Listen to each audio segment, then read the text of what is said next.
Police cross the line by attacking an elderly black woman, but when Cena intervenes, everything changes. Learn how one man can become a true shield of justice. Subscribe, share this video, and write in the comments where you're watching from. The sun rose slowly over the quiet town of Meadowbrook, casting a soft golden glow on its tree-lined streets and modest homes. The town, nestled in the heart of the American South, wore its charm like a comforting old blanket.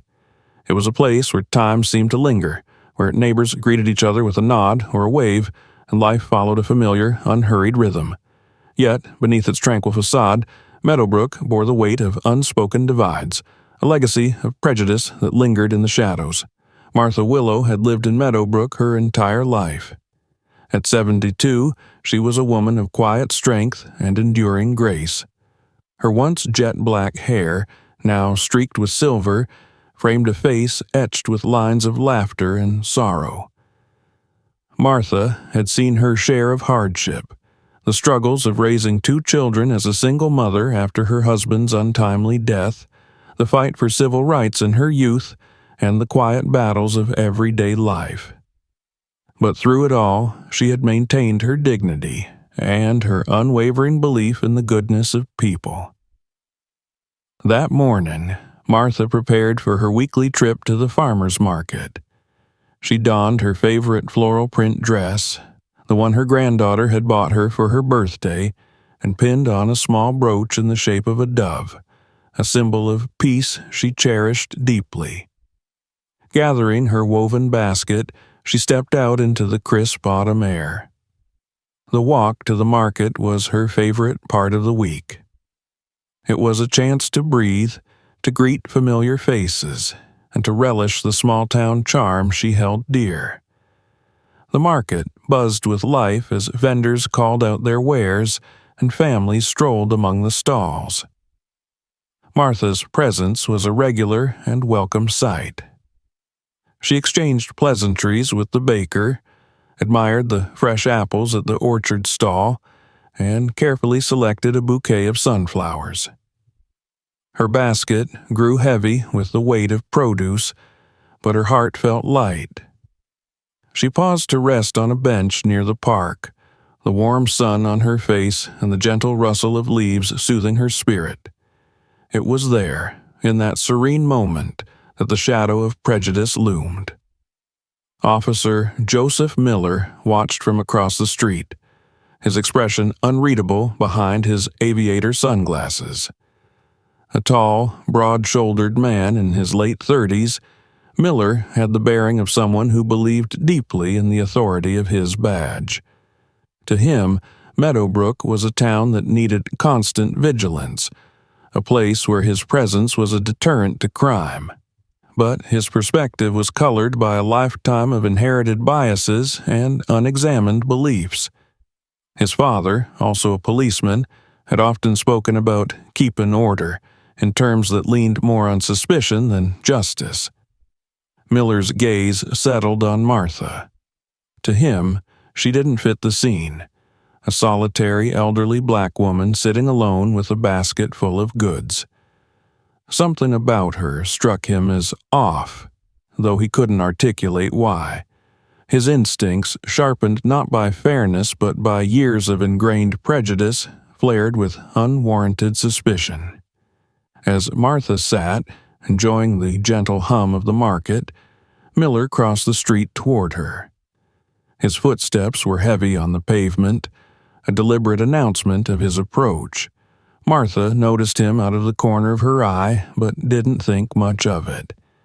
Police officers often patrolled the area, and she had no reason to feel anything but safe.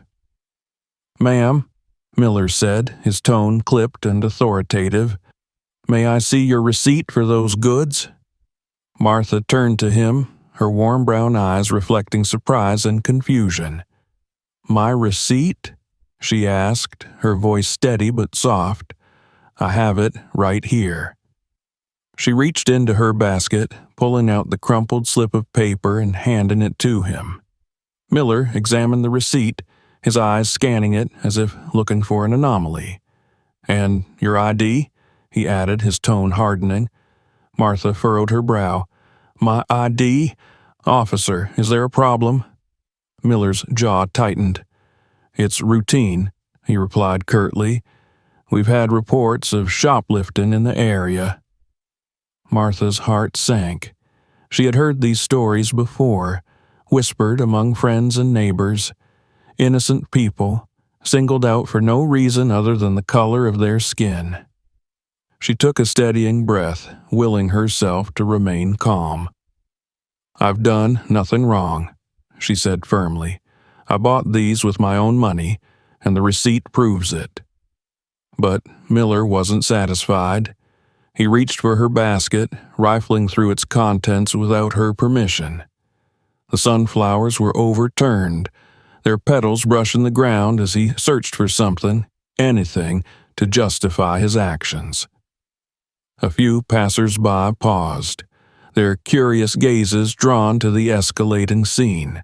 "Sir," Martha said, her voice rising slightly, "you have no right to search my belongings without cause." Miller straightened, his imposing frame towering over her. "Ma'am, you're resisting a lawful inquiry," he said, his tone icy. "If you don't cooperate, I'll have to detain you." The words hit Martha like a blow. Detain? For what? She looked around, her eyes meeting those of the gathering crowd. Their expressions ranged from concern to discomfort, but no one stepped forward. Fear and indignation warred within her as she stood her ground. "I will not be treated this way," Martha declared, her voice steady but resolute. "I'm a law-abiding citizen, and you have no right." Before she could finish, Miller grabbed her arm. The grip was firm, unyielding, and deeply humiliating. A collective gasp rippled through the onlookers, their phones now raised to record the unfolding drama. "Let me go," Martha exclaimed, struggling against his hold. Her voice, strong and defiant, cut through the air like a clarion call. The crowd grew larger, their murmurs growing louder. But still, no one dared to intervene.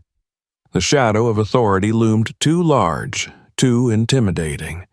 And then, through the tense murmur of the crowd, a new voice emerged, calm, steady, and unmistakably firm.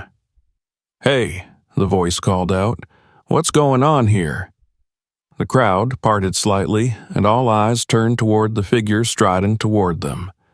Tall, broad-shouldered, and exuding an aura of quiet confidence, John Cena stepped into the fray.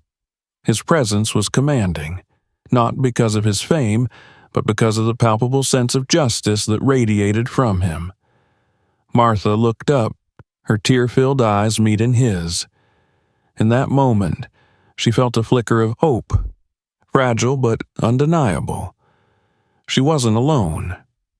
John Cena approached the scene with measured strides, his face set in a calm but determined expression. The murmurs of the crowd grew louder as they recognized him, not just as the wrestling icon or the Hollywood star, but as someone who seemed unafraid to step into the chaos. For Martha, the sudden arrival of this towering figure felt like a lifeline in an ocean of hostility. Her heart, which had been pounding with fear, steadied slightly. Officer Joseph Miller turned toward Cena, his grip on Martha's arm still firm. His annoyance was visible, his lips pressed into a thin line as he assessed the man approaching him. Miller wasn't oblivious to who Cena was. His fame preceded him, but his sense of authority outweighed any hesitation. "This doesn't concern you," Miller said, his voice sharp, his posture stiffening. Cena stopped a few feet away, his imposing presence both a physical and emotional barrier between Martha and the officer. He looked from Martha's frightened face to Miller's rigid stance, his gaze lingering just long enough to convey disapproval. His tone, when he finally spoke, was calm but unyielding. "It concerns all of us when someone is being treated unfairly," Cena said. "What's going on here?"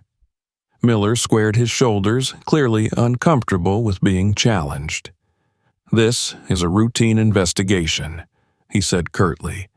"I have reason to believe this woman may be involved in shoplifting." Cena raised an eyebrow, his expression skeptical. "Shoplifting? You've got a terrified elderly woman here holding a receipt, and you're treating her like a criminal. That doesn't seem routine to me." Miller's jaw tightened, his irritation bubbling to the surface. "Sir, I'm asking you to step back. This is police business." Cena didn't move. "I'm not stepping anywhere until you let her go," he said, his voice dropping slightly, carrying a weight that silenced the growing crowd. "She's shown you her receipt. What more do you need?" Martha, emboldened by Cena's presence, found her voice again. "I've done nothing wrong," she said, her voice trembling but resolute. "This officer has no right to detain me." The crowd murmured in agreement, their phones capturing every word, every tense exchange. Miller's frustration was palpable. He wasn't used to being questioned, especially not so publicly. "You're interfering," Miller snapped, pointing a finger at Cena. "Step back now or I'll have to detain you too." Cena's expression hardened, though his body remained relaxed, exuding a sense of control. "Detain me? For what? Standing up for someone who clearly doesn't deserve to be treated this way?" Miller's face reddened. The weight of the crowd's gaze, the phones pointed at him, and the calm defiance in Cena's stance were pushing him toward a breaking point. He released Martha's arm abruptly, but his hand lingered near the radio clipped to his shoulder. "You don't understand how these things work," Miller said, his voice rising. "I'm doing my job." "No," Cena said firmly, his voice cutting through the tension. "Your job is to protect people, not intimidate them." For a moment, the two men stared at each other, the air between them thick with unspoken tension. Martha stepped back, clutching her basket tightly to her chest, her fear slowly giving way to gratitude as she watched Cena stand his ground. Miller's frustration boiled over. "You think you can just walk in here and tell me how to do my job?" he spat. Cena leaned forward slightly, his towering frame making Miller take an instinctive step back. "I think," Cena said, his voice steady and deliberate, "that you need to take a good look at what you're doing and ask yourself if it's right, because everyone here can see that it's not." The murmurs in the crowd grew louder, voices rising in support of Cena's words. "He's right," someone shouted. "Leave her alone," called another. The tide of public opinion was shifting, and Miller could feel it. "Enough," Miller barked, trying to regain control. "This is over. Everyone disperse." But no one moved. The crowd stood firm, their phones still recording, their collective presence a silent demand for accountability. Miller's face darkened as he realized he had lost control of the situation. Cena turned to Martha, his voice softening. "Are you okay?" he asked, his eyes searching hers for any sign of injury. She nodded, tears welling up in her eyes. "Thank you," she whispered. "I didn't know what to do."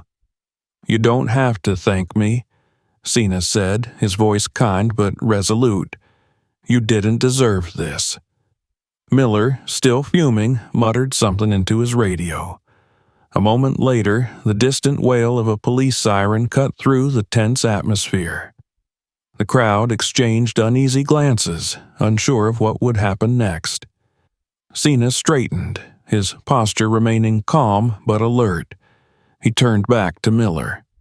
"You've got backup coming?" he asked. "Good.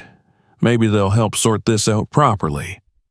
Miller's glare was venomous, but he didn't respond.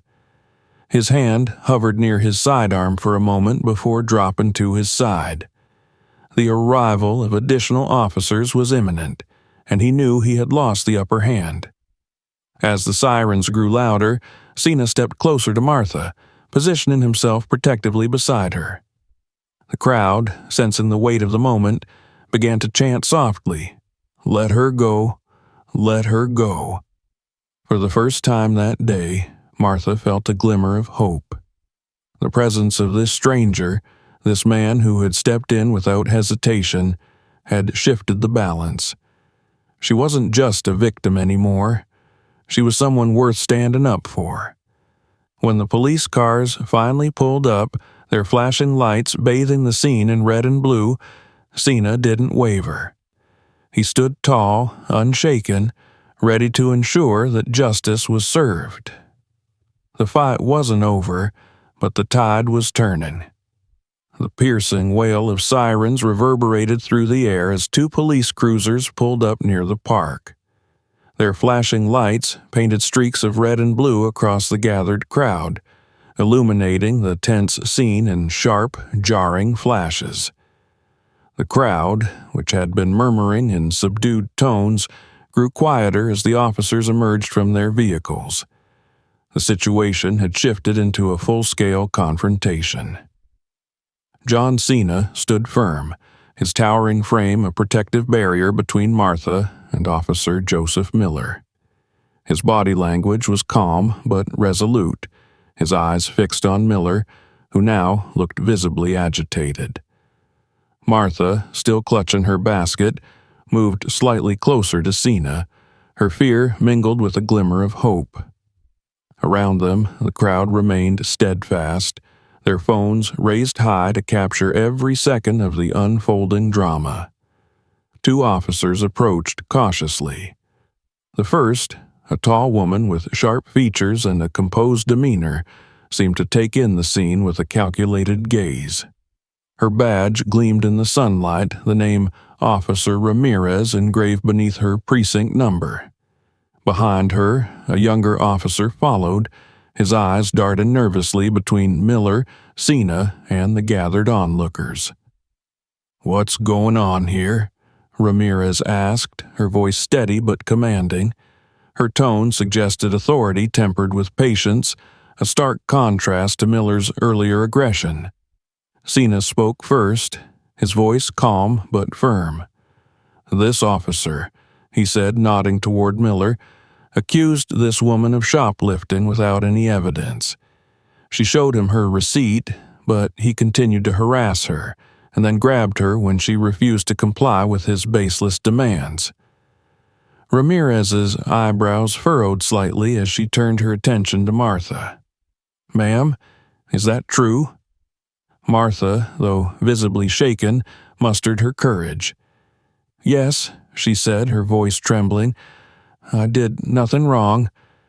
I showed him my receipt, but he wouldn't listen. He said I was being suspicious and tried to arrest me."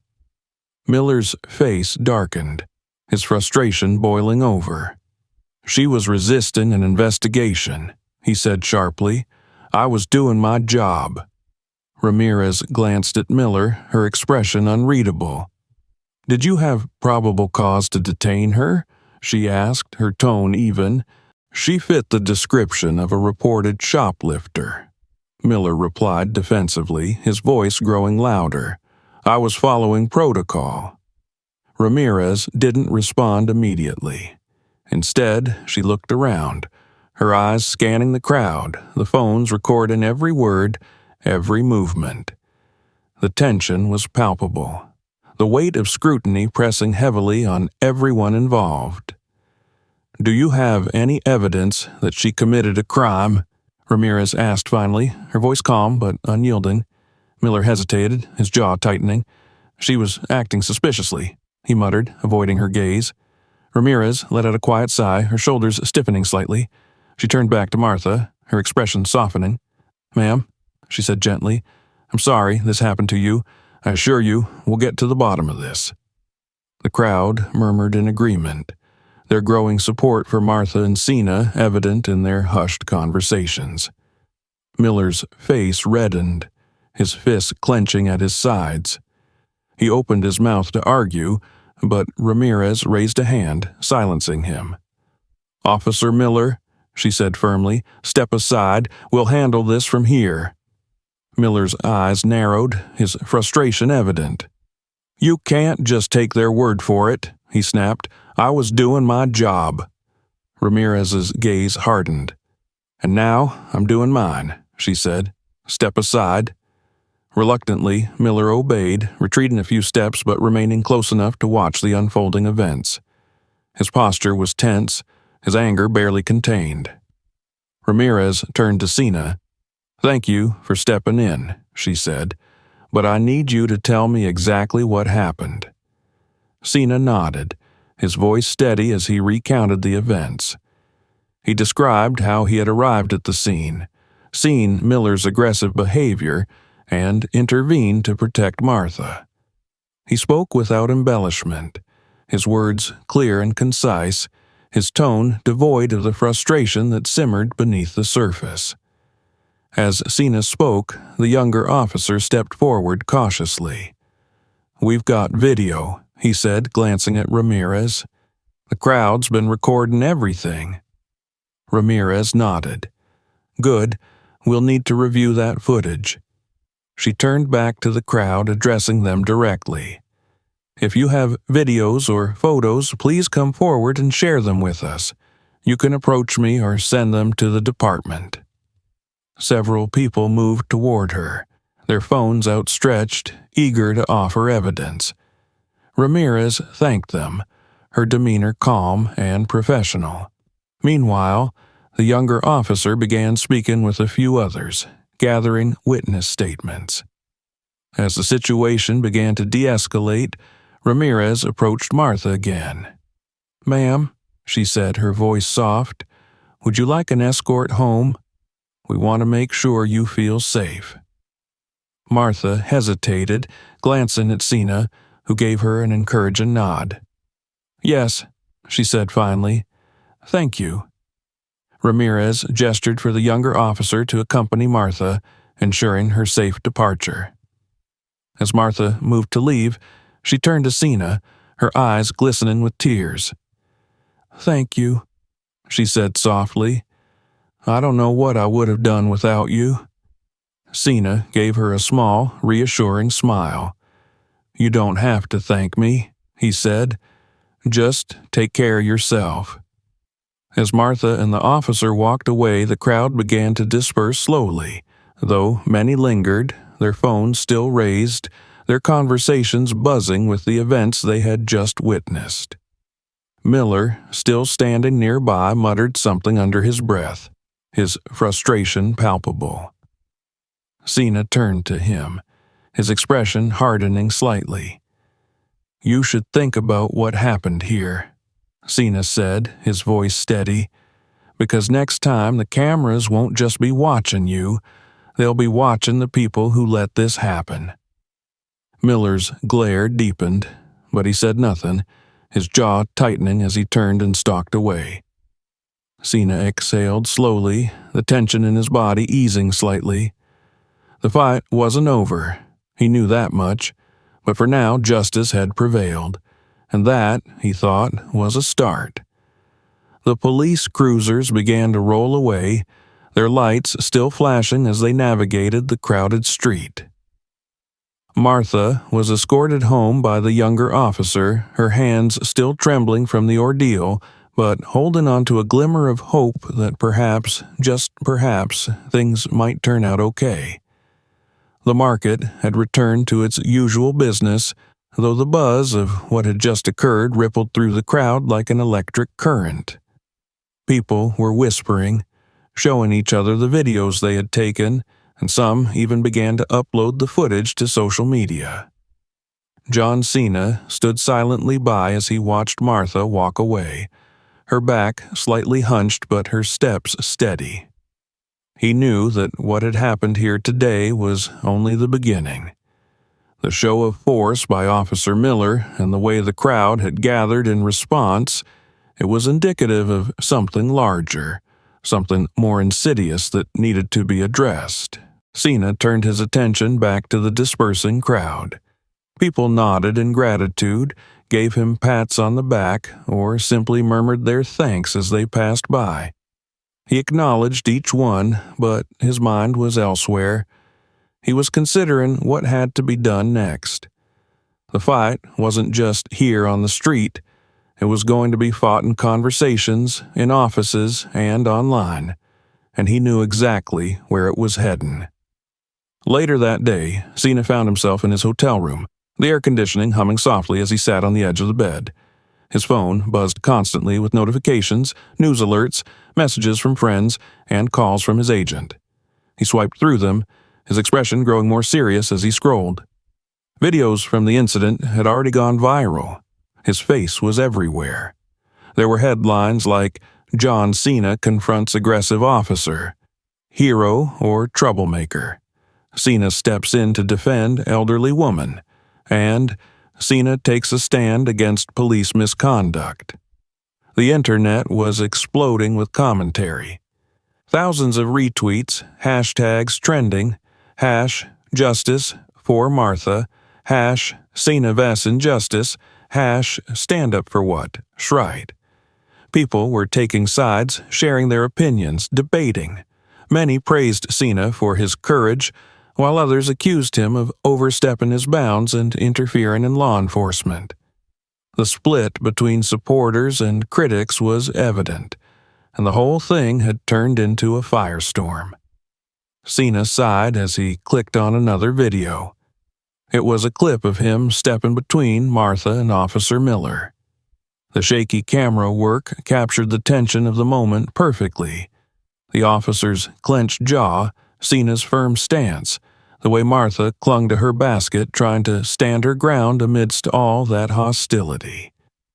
In the background, the crowd's murmurs rose in a crescendo, their voices a mix of fear, confusion, and anger. Cena's phone buzzed again, and this time it was a call from his agent, Mark. Cena answered it, putting the phone to his ear and leaning back against the bed's headboard. "John," Mark's voice came through, a mix of relief and concern. "I've been trying to reach you all day. Are you okay?" "Yeah, I'm fine," Cena replied, his eyes still on the video. "Just dealing with everything that's happening." "You're all over the news," Mark continued, a hint of tension in his voice. "This whole thing has gone viral. Everyone's talking about it. People are calling you a hero, and some are calling you reckless. The studio's worried about the backlash." Cena sighed, rubbing a hand over his face. He knew the risks. He knew that stepping in might have consequences for his public image and career, but he couldn't just stand by. It wasn't in his nature. "Mark, I did what I thought was right," Cena said finally, his voice calm but resolute. "If that means people get upset or the studio gets nervous, then so be it. But I'm not apologizing for standing up for someone who needed help." There was a pause on the other end of the line before Mark spoke again, his tone softer. "I get it, John, and honestly, I'm proud of you for doing it.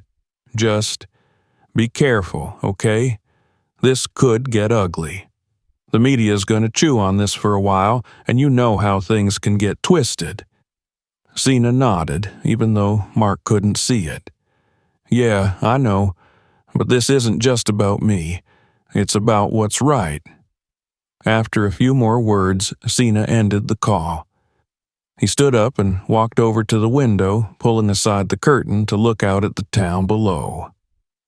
The sun was starting to set, casting long shadows over the streets. It seemed so quiet, so peaceful, a stark contrast to the turmoil that had erupted just hours before. He knew he couldn't just leave it at that. There was more work to be done, and it wasn't just about protecting Martha in that moment. It was about making sure this didn't happen again, to her or to anyone else.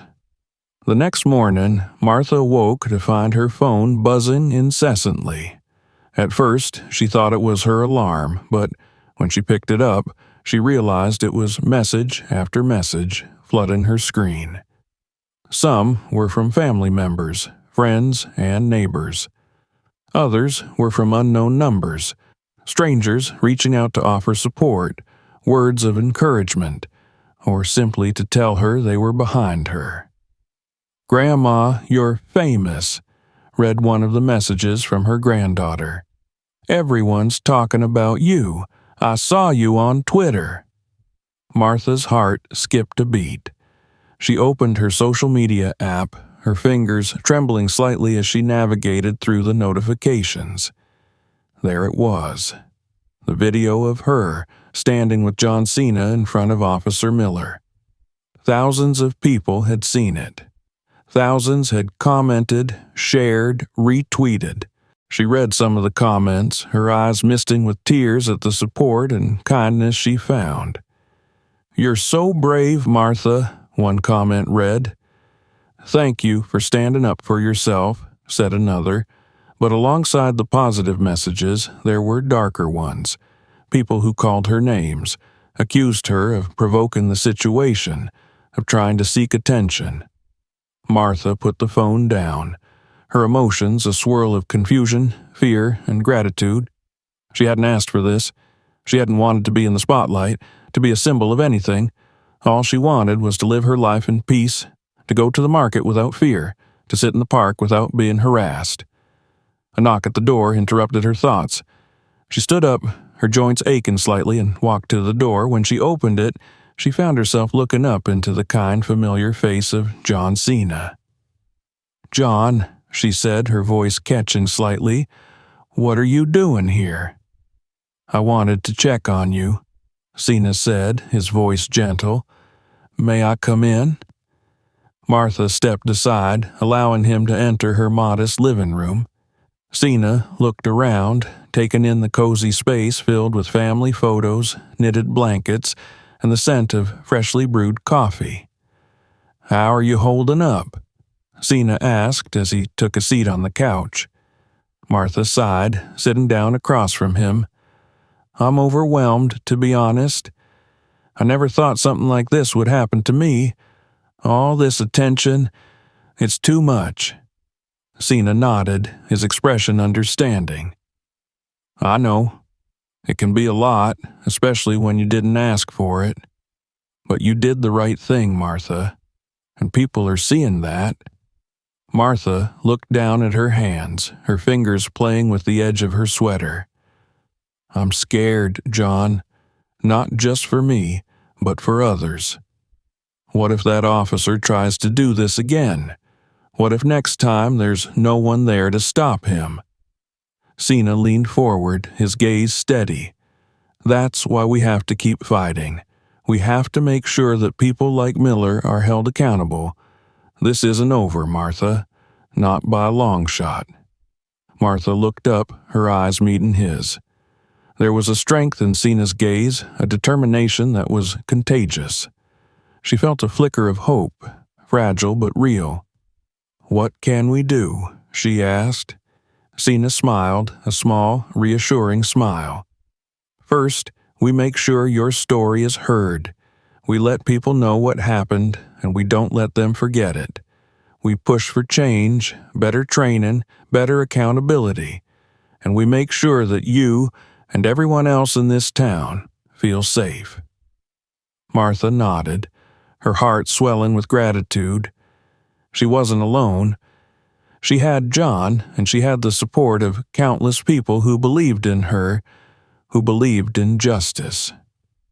As the two of them talked, the light streaming through the window grew brighter, filling the room with warmth.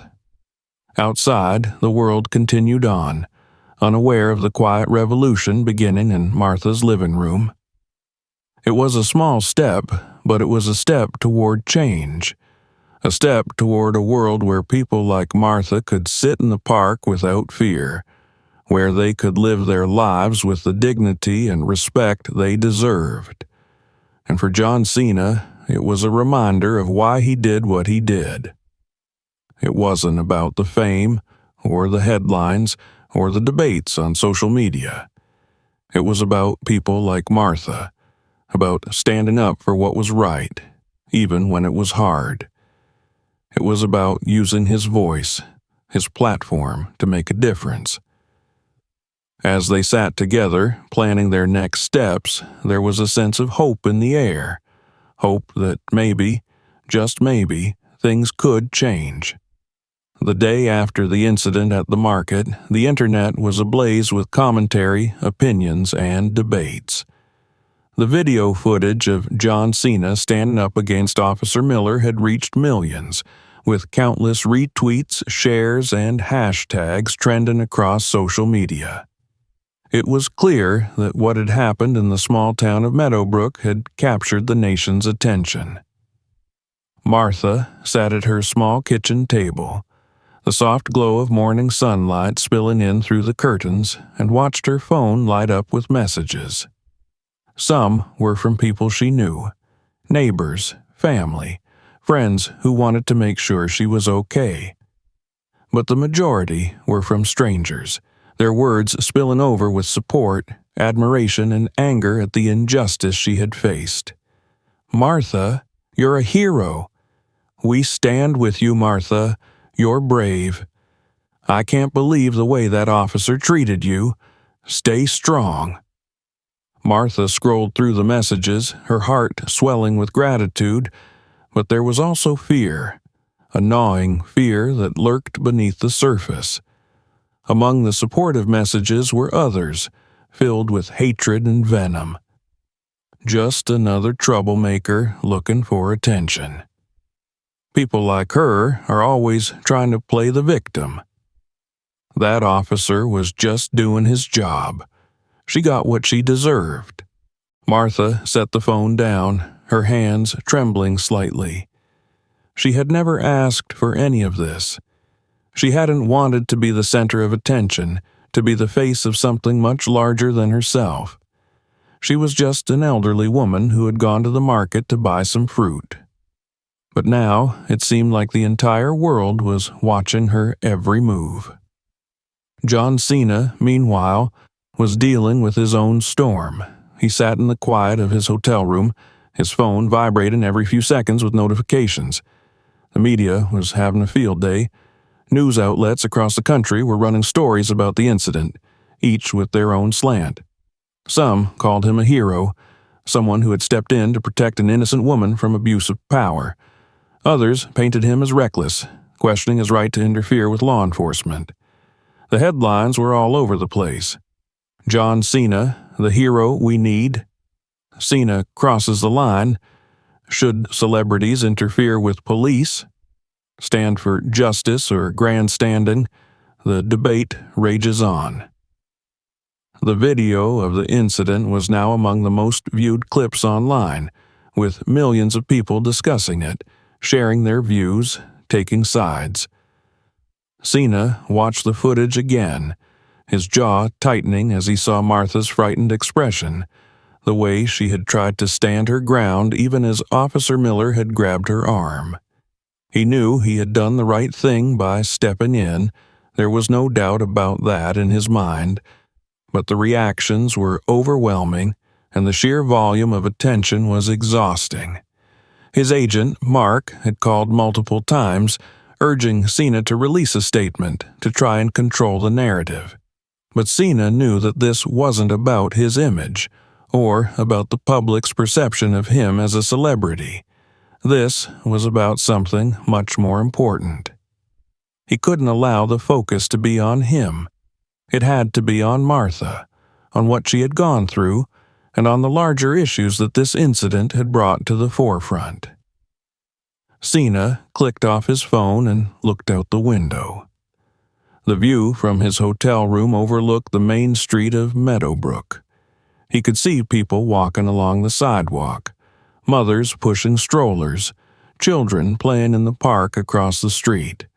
It looked so peaceful, so normal, and yet he knew that beneath that calm facade, something had shifted in this small town. Later that day, Cena decided to go back to visit Martha. He couldn't let her go through this alone. He had seen the hate that was being spewed online, the vitriol that was directed her way, and he knew that if it was overwhelming for him, it must be unbearable for her. When he arrived at her house, Martha answered the door with a weary smile. "John, it's good to see you," she said, her voice tired. "Good to see you too, Martha," Cena replied, stepping inside. "How are you holding up?" Martha led him to the living room where she gestured for him to sit. "I'm doing my best," she said, her voice trembling slightly.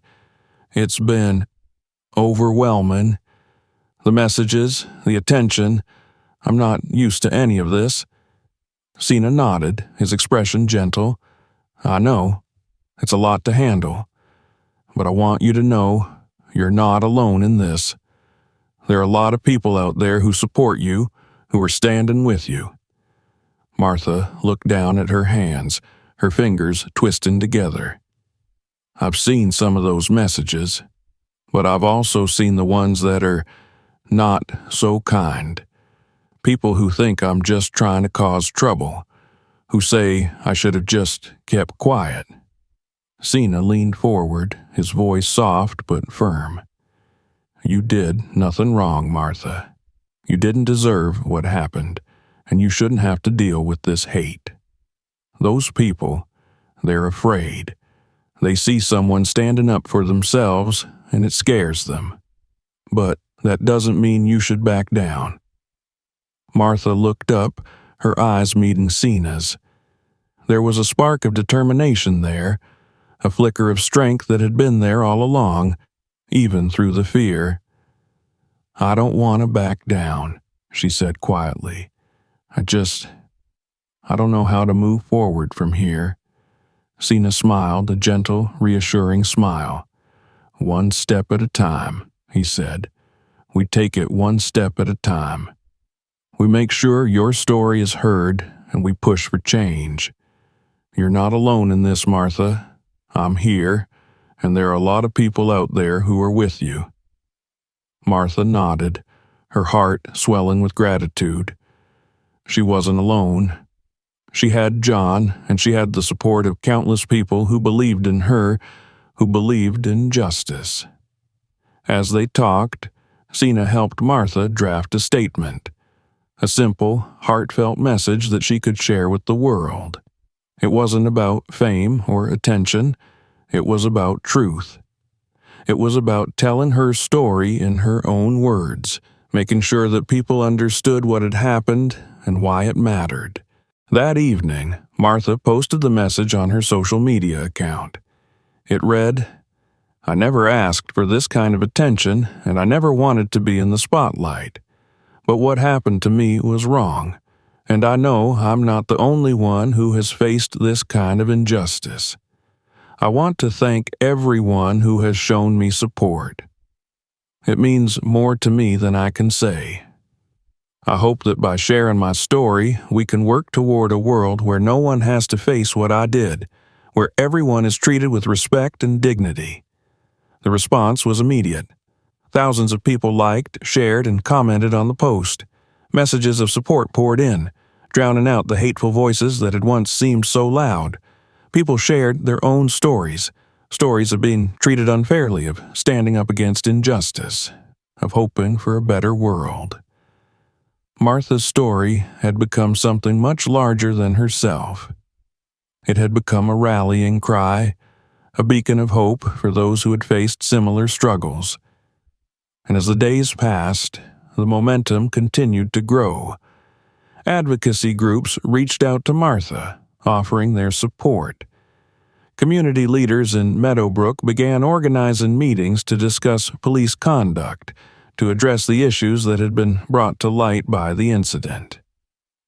Cena, too, found himself at the center of a movement. He was invited to speak at rallies, to lend his voice to the cause, and though he was hesitant at first, unwilling to shift the focus away from Martha and the real issues at hand, he knew that his platform could make a difference.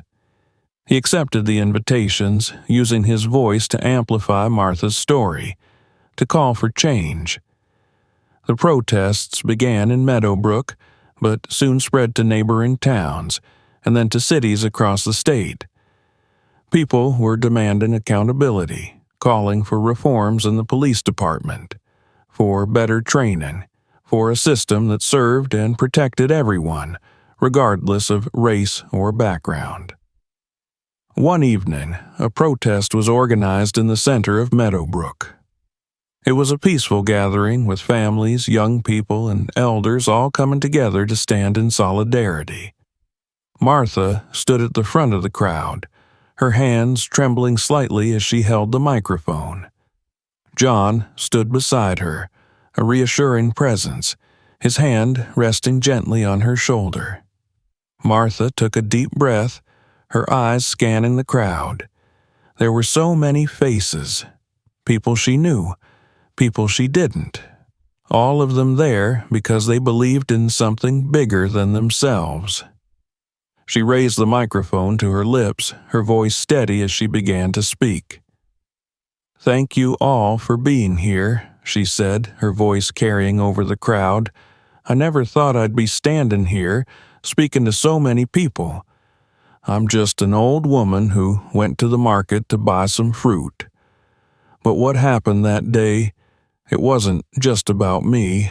It was about all of us. It was about the kind of world we want to live in, the kind of world we want our children and grandchildren to grow up in." The crowd was silent, listening intently as Martha spoke.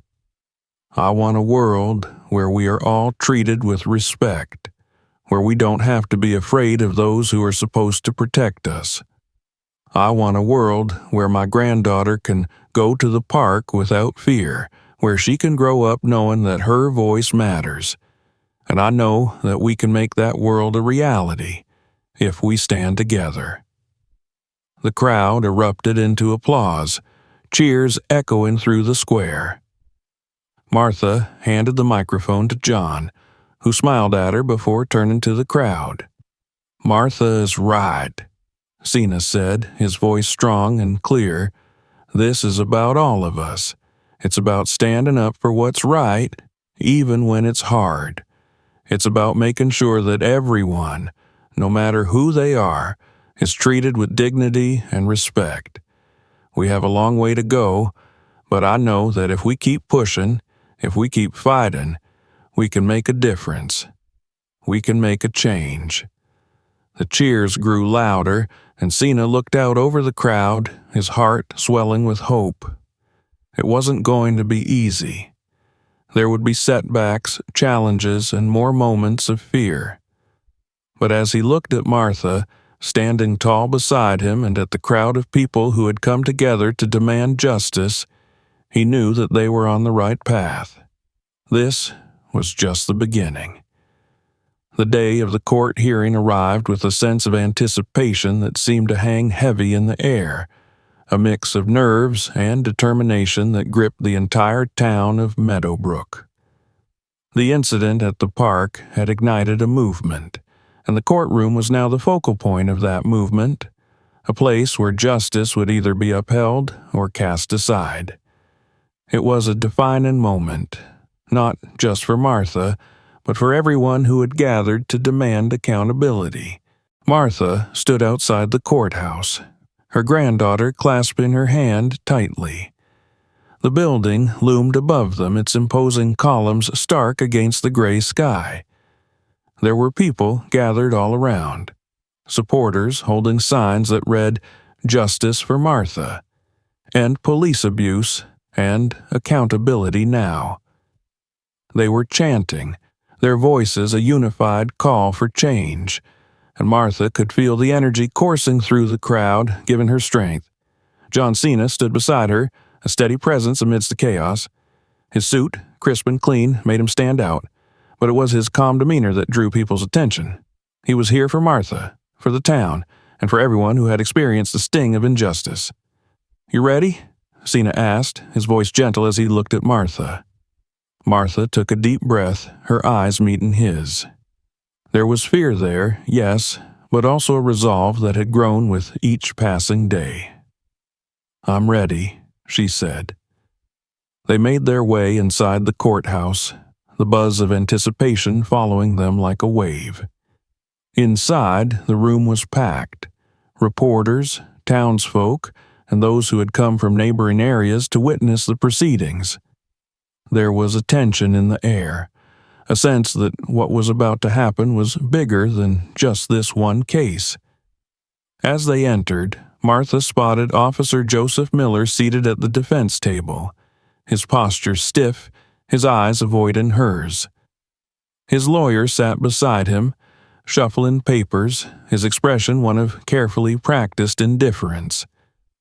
Martha swallowed hard, her heart pounding in her chest as she took her seat beside her lawyer, a determined woman named Angela Davis, who had taken the case on without hesitation. Angela was a fierce advocate for civil rights, and she had been a beacon of hope for Martha during the long, exhausting days leading up to this moment. The judge entered, and the courtroom fell silent as everyone rose to their feet. The judge, an elderly man with kind eyes but a no-nonsense demeanor, took his seat, and the session began. The prosecution stood first, laying out the case against Officer Miller: misconduct, abuse of power, and an unlawful attempt to detain Martha without cause. Angela's opening statement was powerful. She spoke about Martha's history in Meadowbrook, her life as a hard-working member of the community, her dignity, and her right to be treated with respect. She recounted the events of that day, describing Miller's aggressive behavior, the way he had grabbed Martha without any evidence of wrongdoing, and the fear that had gripped her in that moment. "This case is not just about Martha Willow," Angela said, her voice ringing through the courtroom. "It's about every person who has ever been treated unfairly, about the abuse of power that too often goes unchecked. It's about accountability, and today we are here to demand that accountability." Miller's lawyer stood next, his expression serious as he addressed the court. He painted Miller as a dedicated officer, someone who had acted in the interest of public safety, albeit with a lapse in judgment. He tried to frame the incident as a misunderstanding, an unfortunate but well-intentioned attempt to ensure the community's safety. Officer Miller believed there was a legitimate threat, the lawyer said. His actions, while perhaps overly cautious, were not born of malice, but of a desire to do his job and protect this town. Martha's stomach twisted as she listened. It was the same old narrative, excusing the abuse of power under the guise of public safety. But she knew, and everyone who had been there knew, that what Miller had done had nothing to do with keeping anyone safe. The prosecution began calling witnesses. John Cena was the first to take the stand. He walked confidently to the witness box, his expression calm but serious. After taking the oath, he sat down, his eyes meeting Angela's as she approached. "Mr. Cena, can you please describe what you saw on the day of the incident?" Angela asked. Cena nodded, his voice clear as he began to speak. He described how he had been in the park, how he had heard the commotion and seen Officer Miller confronting Martha. He spoke about Miller's aggressive tone, the way he had grabbed Martha's arm, and the fear in her eyes as she tried to explain herself. "At no point did I see Martha do anything that warranted that kind of treatment," Cena said. "She was just sitting there, resting. She showed her receipt, and she wasn't doing anything wrong. But the officer wouldn't listen. He was determined to make her into a suspect, even though there was no evidence." Miller's lawyer stood to cross-examine. He tried to paint Cena as an outsider, someone who didn't understand the challenges of law enforcement, someone who had interfered without understanding the full situation. "Mr. Cena, you're not a police officer, are you?" the lawyer asked, his tone slightly condescending. "No, I'm not," Cena replied evenly, "but I know the difference between right and wrong, and what I saw that day was wrong." The lawyer pressed on, but Cena remained composed, his answers direct and unwavering. He refused to be rattled, and his testimony painted a clear picture of what had happened, a picture that the crowd in the courtroom could not ignore. Next, Martha took the stand.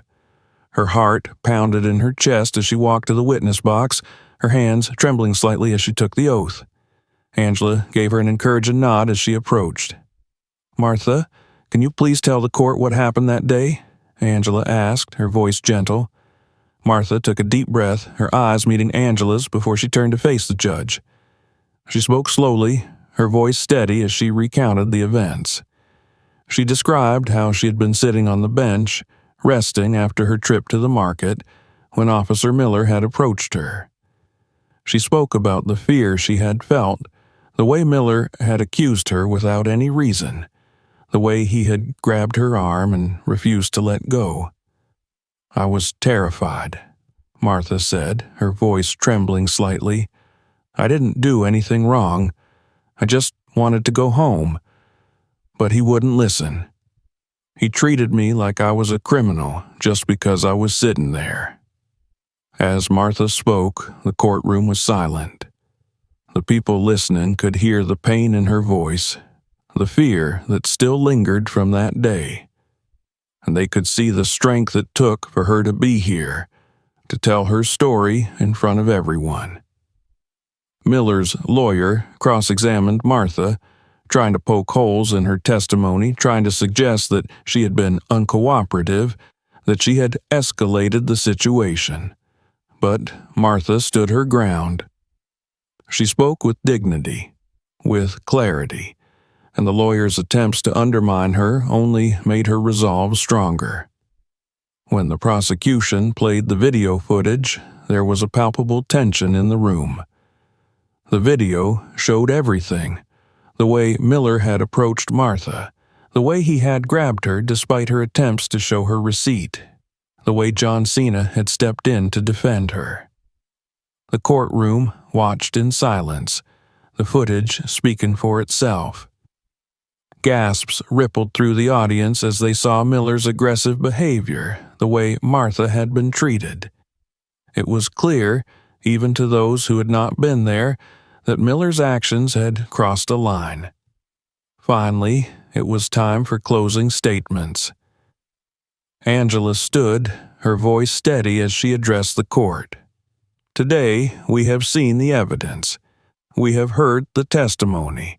And it is clear that what happened to Martha Willow was not just a mistake. It was an abuse of power. Officer Miller treated her with disrespect, with prejudice, and with a disregard for her rights as a citizen. This is not the kind of policing that keeps our communities safe. This is the kind of policing that instills fear, that erodes trust. And today, we ask for accountability. We ask for justice." Miller's lawyer gave his closing statement, once again framing Miller's actions as a lapse in judgment, a misunderstanding. But the argument felt hollow, the evidence too damning to be explained away. The judge called for a recess, and the courtroom buzzed with tension as everyone waited. Martha returned to her seat beside Angela, her hands trembling slightly as she looked at Cena. He gave her a reassuring nod, his eyes filled with pride and encouragement. "It's going to be okay, Martha," he said softly. "No matter what happens, you did the right thing by standing up." After what felt like an eternity, the judge returned. The room fell silent, the weight of the moment pressing down on everyone. The judge's expression was serious as he looked at the gathered crowd, his gaze settling on Officer Miller. After reviewing the evidence and hearing the testimony, it is the court's finding that Officer Joseph Miller is guilty of misconduct, the judge said, his voice clear. His actions on the day in question were an abuse of power, and he is hereby dismissed from his position as an officer of the law. Furthermore, I recommend a full review of the police department's training and procedures to ensure that incidents like this do not happen again. A collective sigh of relief swept through the courtroom, followed by a ripple of applause. Tears welled in Martha's eyes as she looked at Angela, who smiled and squeezed her hand. Outside the courthouse, the crowd erupted into cheers as the news spread.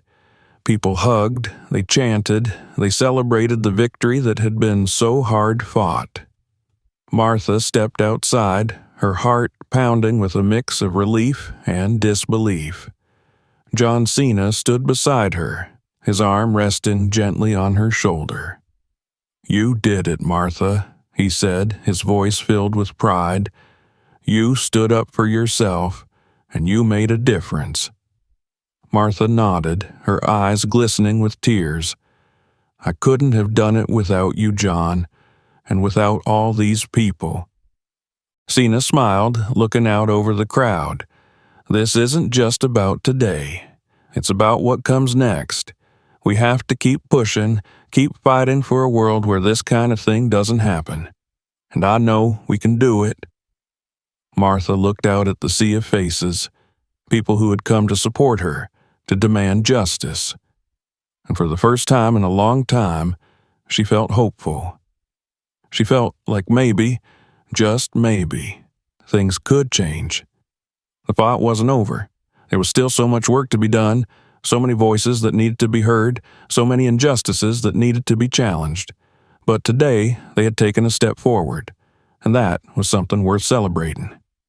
The months following the court victory were a period of adjustment and growth for Martha and the community of Meadowbrook. The aftermath of the court's decision had left an indelible mark on the small town, rippling through every facet of daily life. The events that had unfolded in the park, in the courthouse, and across social media had brought about real changes. Changes that were both hopeful and challenging. For Martha, life began to take on a different rhythm. She still visited the farmer's market, still enjoyed sitting on her favorite park bench, but the air was different now. She was no longer just a grandmother going about her business. She had become a symbol of resilience, a figure that many people looked up to. It was a heavy burden at times, but Martha embraced it. She knew that her voice mattered now, not just for herself, but for others who had faced injustice. The police department in Meadowbrook had undergone significant reforms in the wake of Officer Miller's dismissal.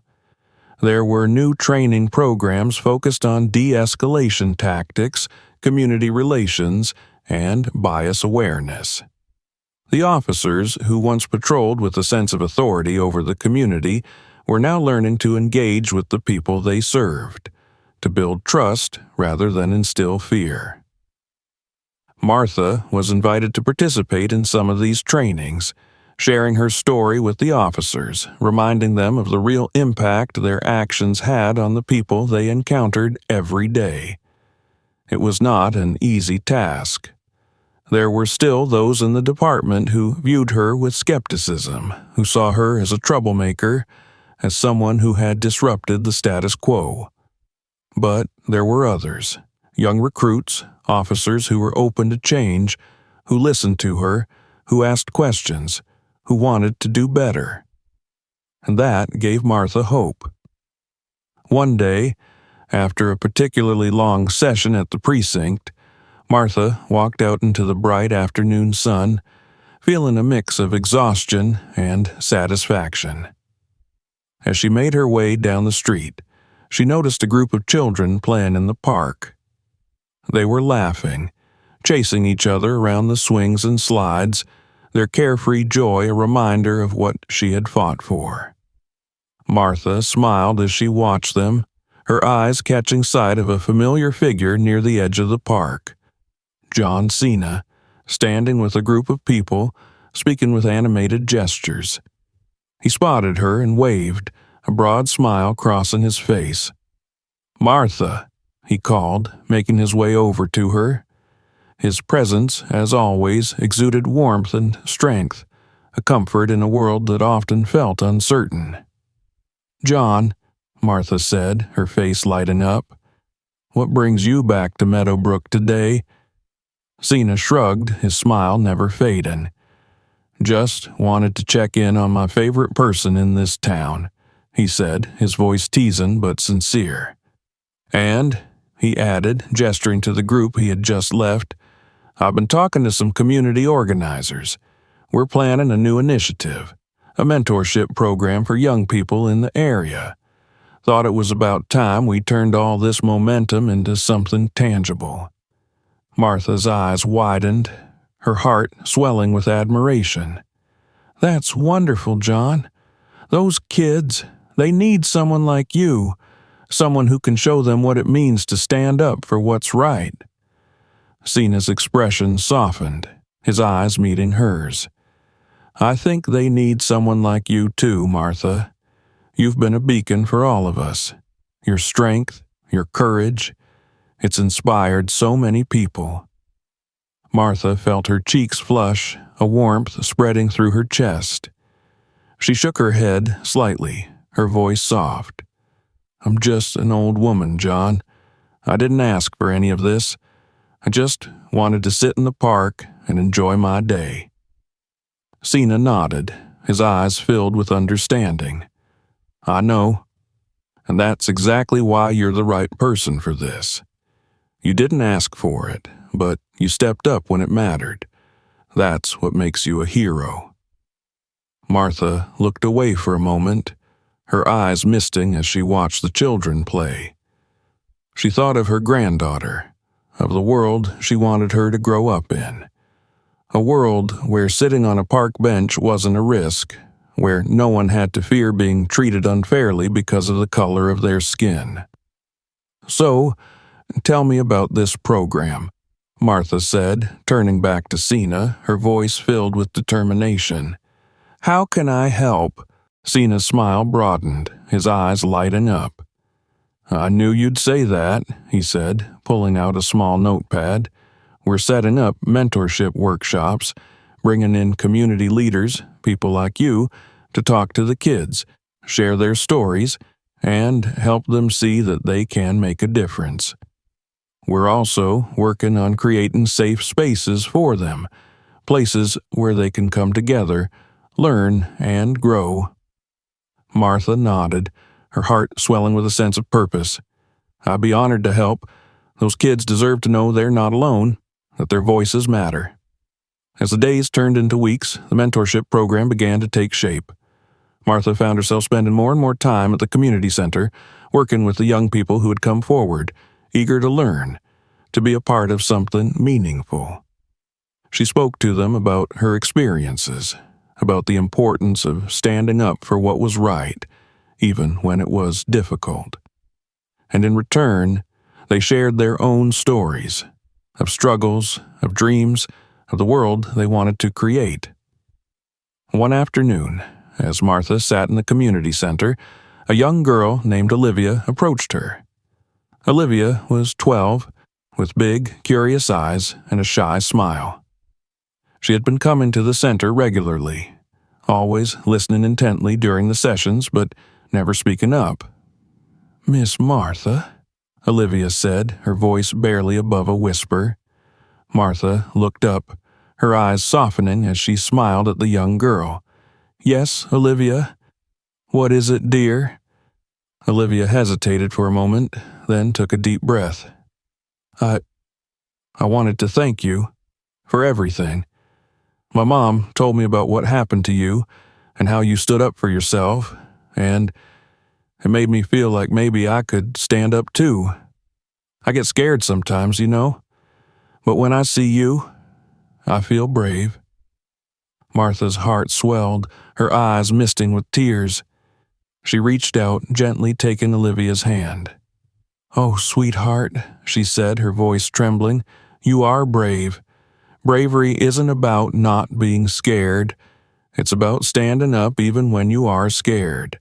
And you, my dear, have more courage in you than you know." Olivia smiled, her eyes shining with a mix of gratitude and determination. Martha pulled her into a gentle hug, her heart filled with hope for the future. The mentorship program quickly became a cornerstone of the community, drawing in not just young people, but their families, local business owners, and community leaders. There were workshops, discussions, and even events at the park.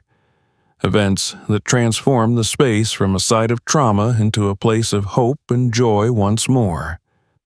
John Cena continued to be a part of the movement, lending his time, his platform, and his voice to the cause. He traveled back and forth between Meadowbrook and his other commitments, but every time he returned, he brought with him a renewed sense of purpose, a reminder that the fight for justice was ongoing, and that the people of Meadowbrook were leading the charge. One bright spring afternoon, Martha found herself once again sitting on her favorite park bench, the same bench where everything had begun. The sun was warm on her face, the gentle breeze carrying the sound of children's laughter and the murmur of families enjoying the day.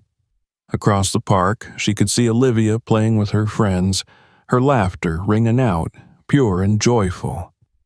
Martha smiled, her heart filled with a sense of peace. She knew that the journey was far from over, that there were still battles to be fought, still injustices to be challenged. But she also knew that they had made a difference, that they had taken a stand, and that stand had mattered. John Cena walked over, taking a seat beside her on the bench. He looked out at the park, his eyes taking in the scene, the children playing, the families gathered, the sense of community that filled the air. "Looks like we did good," Cena said, his voice filled with quiet pride. Martha nodded, her eyes never leaving the children. "We did, John. We really did." They sat in silence for a moment, the weight of everything they had been through settling between them, a weight that was no longer heavy, but light, filled with hope. "So, what's next?" Martha asked, turning to Cena, her eyes twinkling with determination. Cena smiled, a glint of mischief in his eyes. "Next, we keep going. We keep pushing for change, keep standing up for what's right. And we make sure that every child here knows they're not alone, that they have a voice and that their voice matters." Martha smiled, her heart swelling with hope. "I think I can do that." The sun dipped lower in the sky, casting a golden glow over the park. As Martha and Cena sat together on the bench, they knew that this was not the end of their journey. It was only the beginning. There were still challenges ahead, still battles to be fought, but they were ready. Together, with the support of their community, they were ready to face whatever came next. And as the laughter of children filled the air, as the warmth of the sun bathed the park in its light, Martha knew that they had won something far more precious than just a court case. They had won the right to hope, to dream, to believe in a world where everyone, regardless of who they were or where they came from, could sit in the park without fear, could live their lives with dignity and respect. A new dawn had come to Meadowbrook, and it was just the beginning. Thank you for watching this story to the end. If you enjoyed it, don't forget to subscribe to our channel so you don't miss new videos. Share this story with your friends. Maybe it will inspire some of them. And be sure to check out our other videos where we continue to talk about topics that really matter.